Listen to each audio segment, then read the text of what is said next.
देवी प्रपन्नार्तिहरे प्रसीद प्रसीद मातार्जगतो अखिलस्य प्रसीद विश्वेश्वरि पाहि विश्वं त्वमीश्वरि देवी चराचरस्य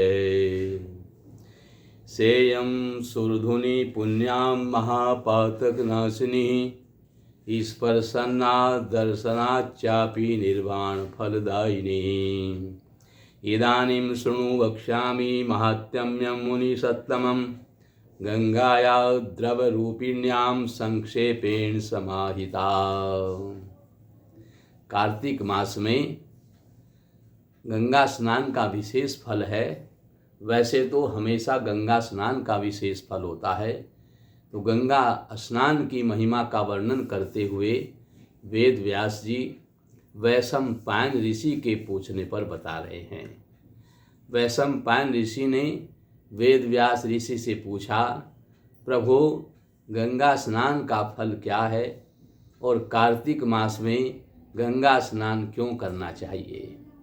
तो वेद व्यास जी कहते हैं, हे ऋषिवर, वैसे तो हमेशा ही गंगा स्नान का विशेष फल होता है।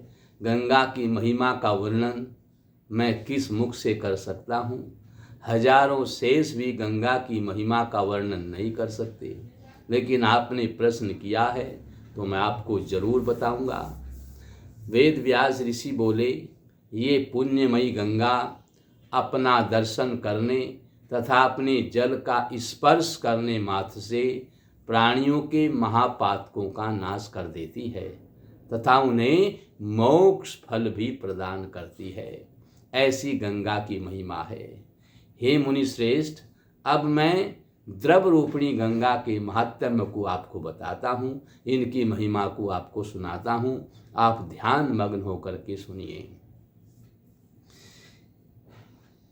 प्रातरुत्थाय यो गंगां हेलियापि नरः स्मरेत् नेतस्या शुभभीतिस्तु विद्यते भुवनत्रये परवर्तते ग्रहे संपद विनश्येत पादपद्मे क्षणात् पापानि संख्यं यान्ति जन्मांतर कर्तान्यपि। प्रातः काल जो मनुष्य उठ करके अनिच्छा से भी गंगा का एक बार स्मरण कर लेता है, वह सब पापों से मुक्त हो जाता है। गंगे तब दर्शनात् मुक्ति, गंगा के दर्शन मात्र से मुक्ति है, गंगा के स्मरण मात्र से मुक्ति है। अंतिम समय में अगर गंगा ऐसा स्मरण कर लें तो उसके सारे पाप नष्ट हो जाते हैं। किसी भी कार्य के प्रारंभ में यदि गंगा त्रिलोक पावनी गंगा का स्मरण कर लिया जाए तो अविधि पूर्वक किया हुआ भी आपका कार्य संपन्न हो जाएगा और आपका काम बिल्कुल नहीं बिगड़ेगा। यदि मोक्ष की इच्छा चाहने वाला व्यक्ति गंगा का स्मरण मात्र कर लेता है तो उसको मोक्ष की प्राप्ति होती है। ये गंगा सब कामनाओं की सिद्धि देने वाली है। ऐसी कोई कामना नहीं है जिसकी गंगा के स्मरण से उसकी कामना पूरी न हो सके। साक्षात परा प्रकृति गंगा स्वयं प्रकट होकर मनुष्यों को स्वर्ग और मोक्ष प्रदान करती है। गंगा के स्मरण मात्र से भवसागर से पार हो जाते हैं। हे महामुने, भगवती गंगा के 1000 नामों में गंगा यह नाम सर्वश्रेष्ठ कहा गया है। गंगा जी के 1000 नाम, गंगा सहस्र नाम भी है, यानी 1000 नाम है इनके, लेकिन गंगा जो नाम है ये सब प्रकार की मुक्ति को देने वाला है। ये कथन सत्य है, सत्य है। गंगा के स्मरण में तत्पर रहने वाला नीच प्राणी भी श्रेष्ठ माना गया है, और जो गंगा का स्मरण नहीं करता वह उत्तम होने पर भी नीच कहा गया है। महामते, मिथ्या भाषण से उत्पन्न पर स्त्री गमन करने वाला, अवैध हिंसा से उत्पन्न सुरापान आदि से होने वाला तथा जो अन्य जो कोई भी पाप है वे सब गंगा के स्मरण मात्र से विलीन हो जाते हैं, लुप्त हो जाते हैं। जो गंगा जी का स्मरण कर लेता है उसको ये सब पाप पुण्य में बदल जाते हैं। गंगा स्नान के निमित्त जो जाता है, मुझे गंगा स्नान करने जाना है, ऐसा जो कह करके गंगा स्नान करने के लिए जाता है, तो उसकी पितर नाचने गाने लगते हैं, उसके पितरों का उद्धार हो जाता है। पितरों के उद्धार के लिए गंगा स्नान से बड़ा कोई फल नहीं है। और जो गंगा जी पर जाकर के अपने पितरों का श्राद्ध और तर्पण करता है, तो करोड़ों पितरों का वो उद्धार कर लेता है। और जो मनुष्य पापात्मा मनुष्य होकर भी अज्ञानवश गंगा के निमित्त गमन करता है, तो राजा भी उसको दंड देने का अधिकारी नहीं होता है। स्वयं चल सकने में जो असमर्थ है, यानी शुद्ध स्वयं नहीं जा सकता, और किसी को गंगा स्नान के लिए भेज देता है धन दे करके, या सवारी में किसी को गंगा स्नान के लिए भेज देता है, तो उसके हजारों जन्मों के नरक में पड़े हुए पितृ भी नाचने गाने लगते हैं, और वे अपने नरकों से पितृलोक में आ जाते हैं, और उसको यानी अपने पूर्वज को बड़ा भारी धन सम्मान और मान उनको प्रदान करते हैं। ऐसा गंगा स्नान का फल है। हे मुने, ब्रह्म हत्या करने वाला मनुष्य भी गंगा के दर्शन मात्र से मुक्त हो जाता है। शाश्वती जायते तस्ये चान्ते गंगा स्मृतिर्भवेत्, गंगा दर्शन मात्रेण ब्रह्मत्यापि नरे क्षणात्, मुच्यते घोर पापेभ्यो मुने नास्तत्र संशय है।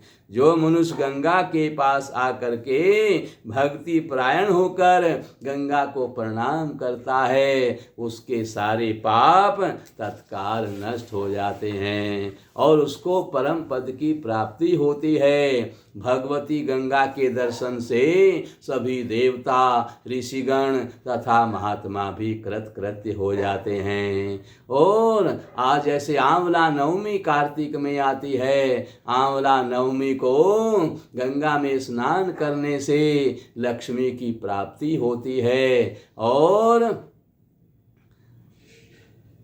पूर्णिमा, कार्तिक पूर्णिमा को गंगा में स्नान करने से उसके समस्त पापों का नाश हो जाता है।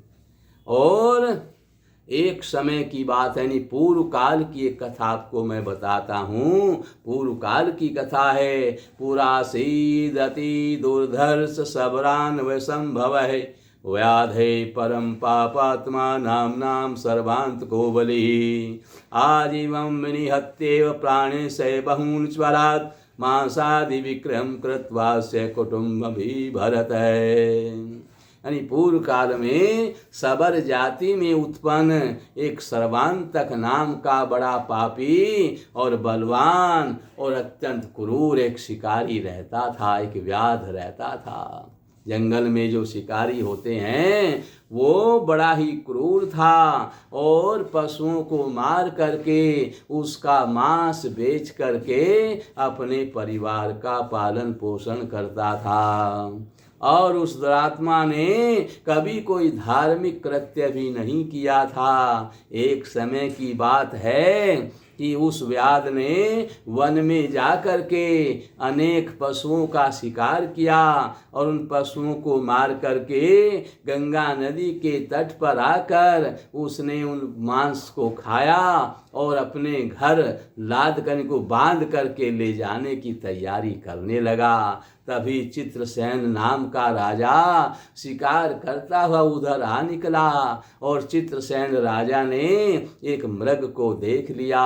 उसने मृग को बाण मारा तो मृग भाग गया, और वो बाण लग करके भागा। उसको बाण की बड़ी पीड़ा हो रही थी, और इसी व्याध के पास में, शिकारी के पास में वह मृग चला गया, बड़ा पीड़ित हो रहा था। तो इस सर्वांतक नाम के शिकारी ने इस मृग को भी मार करके अपने जो और पशु मार रखे थे उनके साथ ही बांध लिया। लिया और चलने की तैयारी करने लगा। तभी राजा चित्रसेन वहाँ पहुँच गए और उसने इस मृग को बांधते हुए देख लिया था। इसलिए राजा ने इस मांस के साथ साथ इस व्याध को भी बांध करके अपने राजमहल में ले आया और इस व्याध को जेल में डाल दिया। ये जेल में बहुत समय तक पड़ा रहा। जब बहुत समय हो गया और वहीं पर इसके प्राण निकल गए,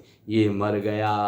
अब जब ये मर गया तो राजा को पता चला और तत्र नावं समारुह्य गंगां राजा समातरत् व्याधो ददर्स्तां देवी सदा संपर्तकौ मुनेः ततो राजा समागत्य पुरं तप पापचेतसं कारागारे अति संक्रुद्धै स्थाप्यमास दुस्सहे। और जब उन्होंने कारागार में डाल दिया और ये मर गया तो इसको शिव के गण लेने के लिए आए। धर्मराज के गणों से शिव के गणों ने इसको छीन लिया और धर्मराज के पास जाकर के जब उन गणों ने बताया कि संवर्तक नाम के सर्वांतक नाम का जो व्याध है उसको तो शिव के गणों ने छीन लिया, तब धर्मराज के सामने सारी बातें बताई। तो धर्मराज उनके विवेचन को सुन करके उन्होंने चित्रगुप्त से पूछा। ततैसे चित्रगुप्तस्तु धर्माधर्म विवेचकै न्यवेदच्चै संपर्कांगदर्शनमुत्तमं सर्वपापापहरं पुण्यं महापातकनाशनं तच्छ्रुत्वा विश्वं प्राप्य धर्मराजो महामते गंगां प्रणम्य दुस्तानिदं वचनम् अब्रवीत्। जो चित्रगुप्त ने बताया कि ये जो सर्वांतक व्याध था ये गंगा के किनारे पर बैठा हुआ था, इसने गंगा का दर्शन कर लिया था। तो दर्शन मात्र से इसके सारे पाप नष्ट हो गए थे, इसलिए भगवान शिव के गणों ने उसको छीन लिया और शिवलोक में ले गए। तो इतना महत्व गंगा का है, केवल गंगा का उसने दर्शन किया था और वो भी किसी भाव से नहीं, केवल शिकार करता करता उधर निकल गया था, उसको गंगा का दर्शन हो गया था। तो गंगा के दर्शन मात्र से उसके पाप नष्ट हो गए और वो शिवलोक को चला गया। तो धर्मराज कहते हैं दूता पश्यन्ति ये गंगा संपर्केणाति पावनीं नैते कदाचिन्मे दंडया अपि पाप शतेर्युता।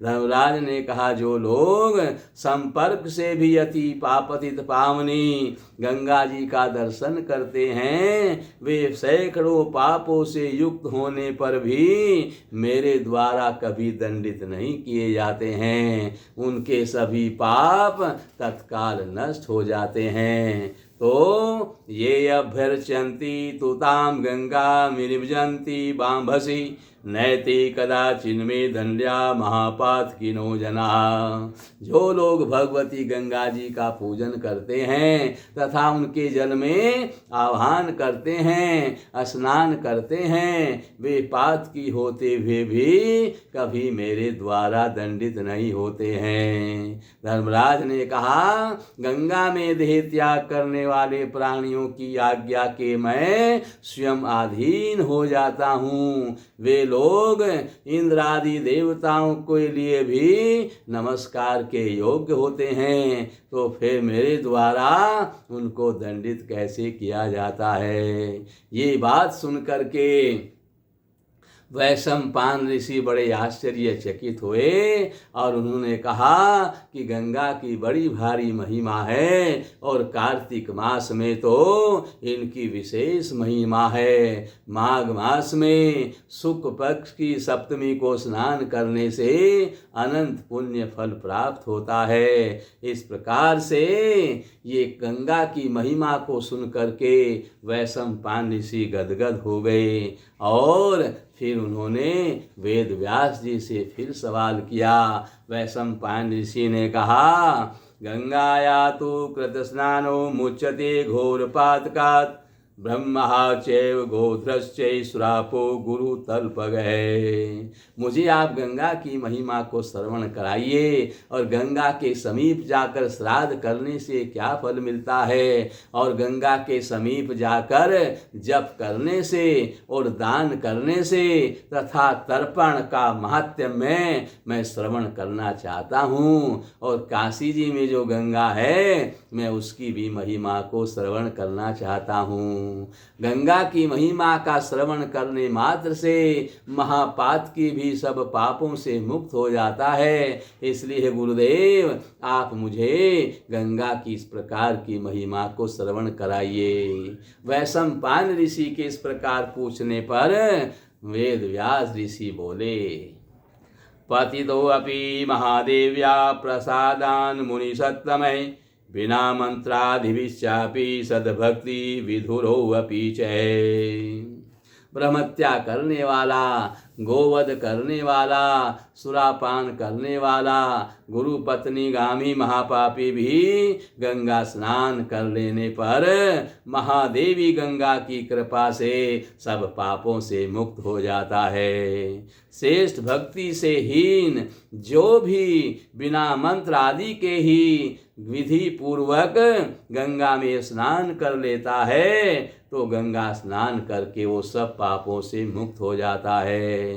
गंगा तट पर भक्ति युक्त होकर विधि पूर्वक गंगा स्नान करने से मनुष्य 7 जन्मों के पापों का नाश कर लेता है। यानी बिना विधि के भी कल्याण हो जाता है, और अगर विधि पूर्वक गंगा स्नान करता है तो फिर वो 7 जन्मों तक के सब पापों का नाश करके परम शुद्ध होकर के माँ भगवती गंगा की कृपा से उनके लोक को प्राप्त होता है और परम पद का अधिकारी हो जाता है। यदि मनुष्य गंगा का हमेशा स्मरण करता रहे और वहाँ पर स्नान करता रहे तो हमेशा पापों से मुक्त रहता है।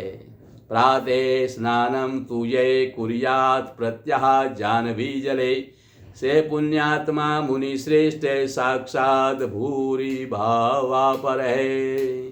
जो मनुष्य प्रतिदिन प्रातः काल गंगा के जल में स्नान करता है उस पापा पुण्यात्मा को साक्षात दूसरे शिव के समान ही समझना चाहिए। उसके दर्शन से पापी लोग भी मुक्त हो जाते हैं, इसमें जरा सा भी संदेह नहीं है। जो मनुष्य तुला मकर और मेष की संक्रांतियों में गंगा जल में प्रातः काल विधि पूर्वक स्नान कर लेता है उसके पुण्यों को सुनिए। वह मनुष्य माता पिता के करोड़ों पितरों का उद्धार करके संत में अपना शरीर त्याग कर शिवलोक को प्राप्त हो जाता है, इसमें तनिक भी संदेह नहीं है। हे महामुने, हजारों यज्ञ तथा सैकड़ों व्रत और पूजा आदि गंगा स्नान की एक कला के बराबर भी नहीं है।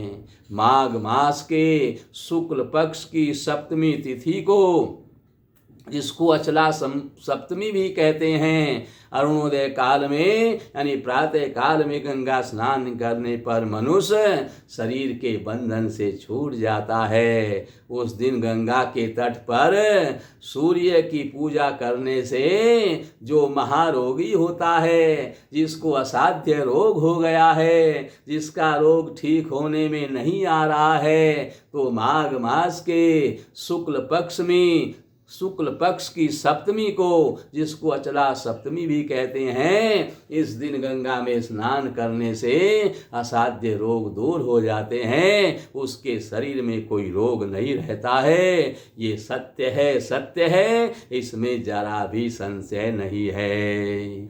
पूर्णमासी तिथि को यानी किसी भी पूर्णमासी तिथि को गंगा के जल में विधि पूर्वक स्नान करने से मनुष्य समस्त पापों से छूट जाता है और अंत में वह शिव सायुज्य को प्राप्त कर लेता है।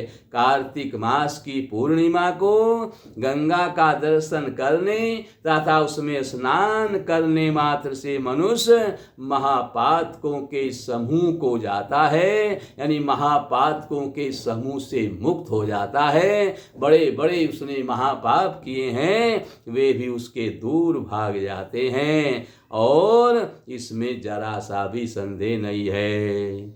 और चैत्र मास के कृष्ण पक्ष की त्रयोदशी तिथि को विधि पूर्वक गंगा में स्नान करने से मनुष्य समस्त पापों से मुक्त होकर परम पद को प्राप्त कर लेता है।